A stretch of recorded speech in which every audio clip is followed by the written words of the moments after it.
Today's historic agreement between Australia and Hong Kong marks a new season of hope for the future of world trade.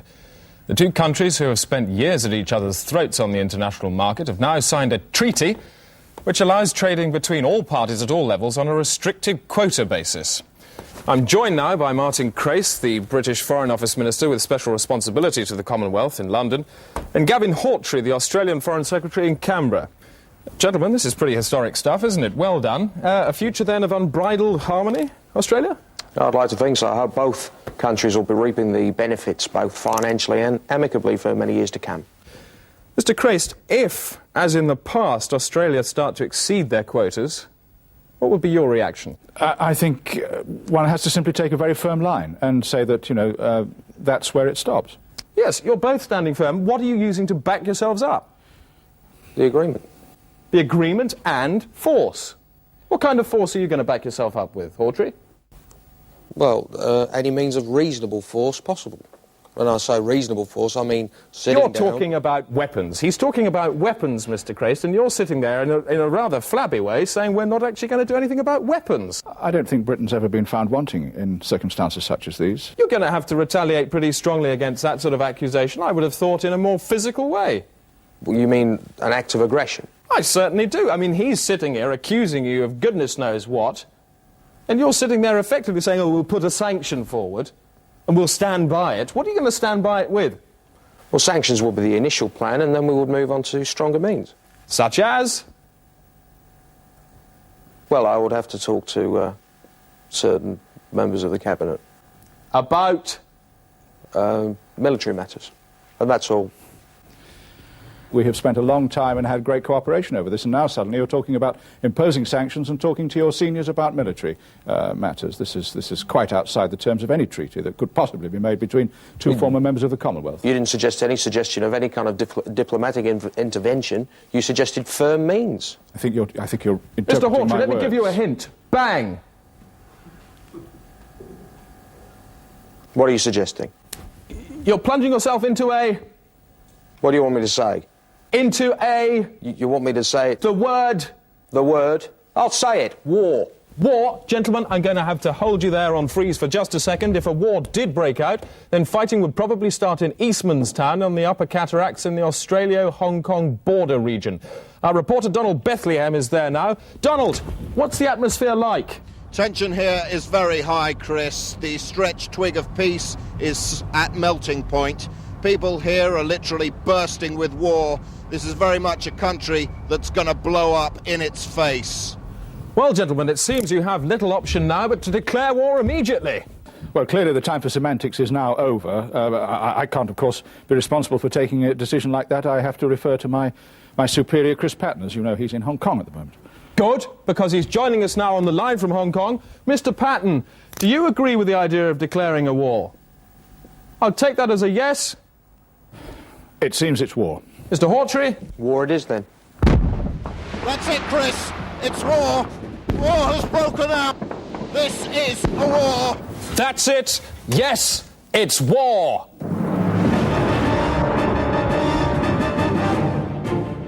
Coming up over the next 20 minutes, we'll be monitoring the progress of our own flotilla of smart bombs, foremost among these with a nose-mounted camera, Smart Bomb Stephen.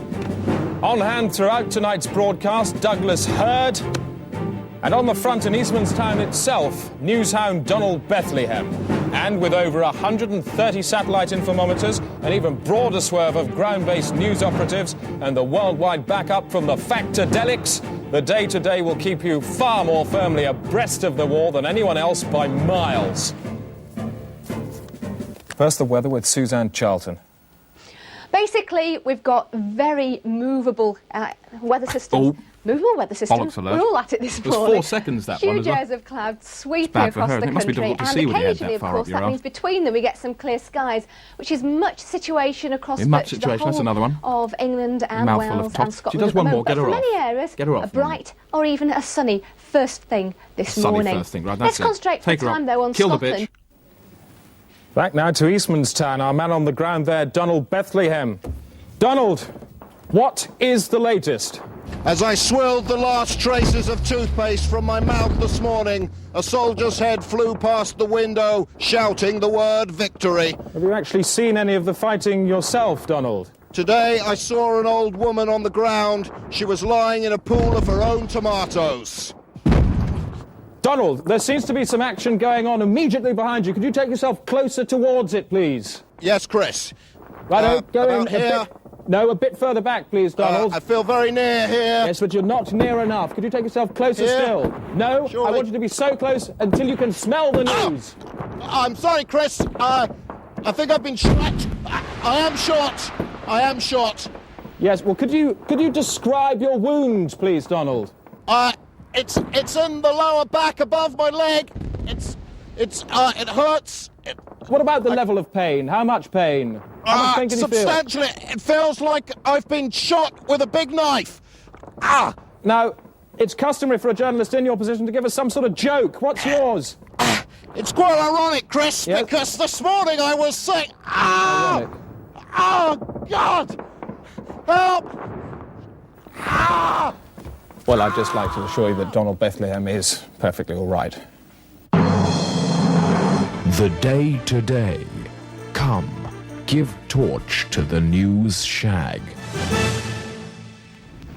Good evening. This is the Day-to-Day live from the war. We've moved our operation into the battery zone. Progress on smart bomb Stephen, good. And we've already seen a lot of fighting on the ground here. Earlier on today, we had to slip the clutches of the local militia, which we did by fooling them into standing guard over models of ourselves made out of biros and notepads, and then smuggling our bodies out inside some hospital beds. This report on the day's fighting I made short moments ago. There's something about the way these people move that tells you they are a nation at war. Look into their eyes and you can read the words, "I have a reservation at the restaurant of death." It's a messy bistro with a bad name for soiling its customers' clothes.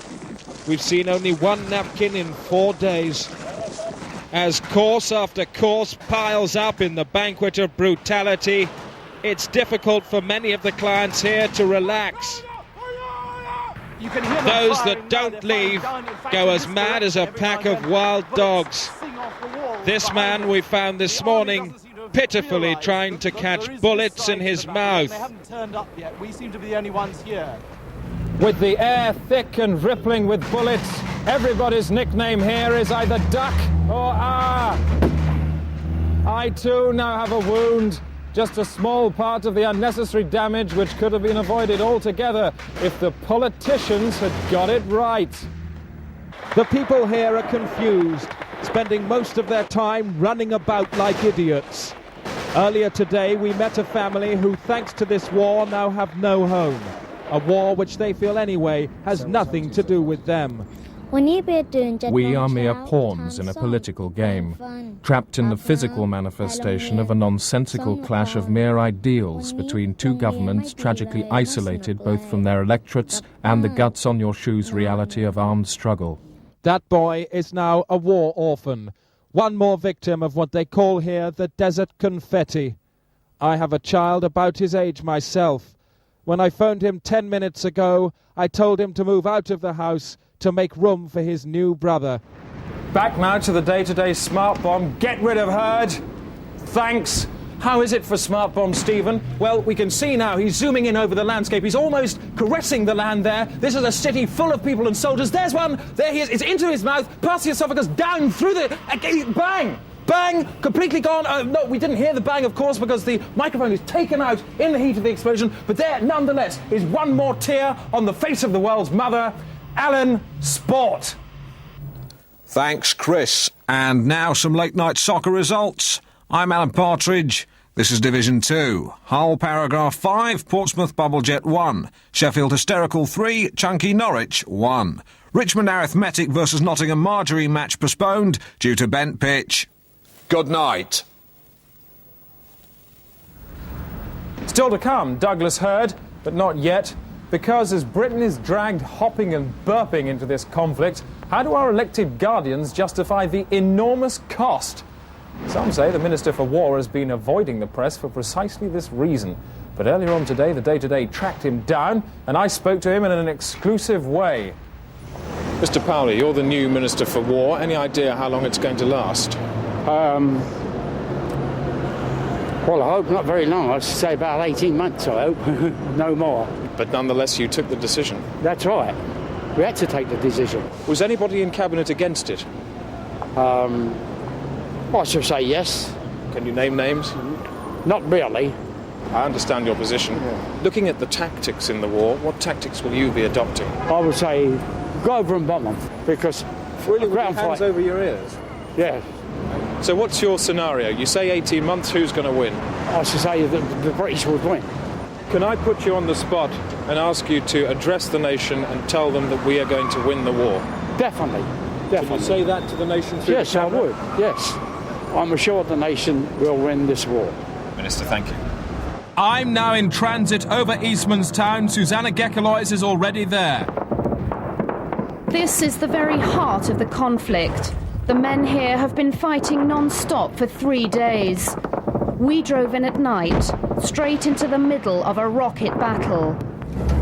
The air now is thick with what they call here the electric cornflakes. We are under strict instructions not to leave the vehicle, but to drive on through. With no cover, we ran across open space to a nearby house. There are always casualties in war. This man was injured and we had to act fast. We found a family sheltering in the back room. We had no tongue in common, but through the universal language of mutual need, I knew she was saying, "Come, set your equipment up in our refuge. The world must see this mess." These brave people are now sleeping, but they know that tomorrow our aerials and transmitters could make this house a prime target. Chris. Back to the war now, and in the noise and heat of what they call here the flying scissor beans, there is no optimism, or at least wasn't, until just 2 minutes ago when we received these pictures of a miracle from the front line less than a mile from where I'm standing. This was the scented rose in the bum-gut of Satan, for here at 7:13 precisely the fighting stopped. Soldiers who moments earlier had been shooting each other's teeth out suddenly put down their guns and joined in peaceful commune. Some played games, or like these men, planned a musical. Others built cribs, carefully forged from scraps and weapons. It's Christmas here, though you wouldn't know it from the smell. The reason for this outburst of calm lay inside a shed, for here the massed forces of two world powers were unified by nothing more than the distress of a cat stuck on a high shelf. No one knows how it got there, but these brave fighting men, moved by the simplicity of the animal's plight, decided to forget their differences and try to get it down. It was a heartwarming scene in an otherwise ghastly place. But even as the men celebrated, their heads were blown clean off. For somebody, nobody knows who, had filled the cat with nitroglycerin. Well, despite the odd story like that, it's quite clear even to the untrained eye that this war is peaked. There follows little now but the inevitable plague of refugee and human interest stories which tend to spew out in the wake of such conflicts. We'll leave a skeleton staff here to deal with that. I myself am back to London because I've had quite enough of this sickly guff. Mr. Hurd, thank you. This has been the Day-Today, on the ground, live in a war. The Day-Today. Aware of the powerful symmetry that exists between news and history. And just time to look at some of tomorrow's newspapers. Drowned Italian wins Eurovision, that's today. The Mail go with Aristocrats' dung saves village from flood. The Mirror, Lord Mayor's pirouette in Fire Chief wife decapitation. The Sun, Robin Koch. And the New Zealand Prendergast lead with Russia elects Cobweb. You'll notice, incidentally, that the Wheeler cartoon in The Independent has "There will never be another war again," referring there to the Prime Minister's conference speech. And the Wheeler caption, "Yes, there will, and it's happening now." That's it. That's the Day-Today on the day that Boris Yeltsin told the world how he milked Mrs. Thatcher. Good night.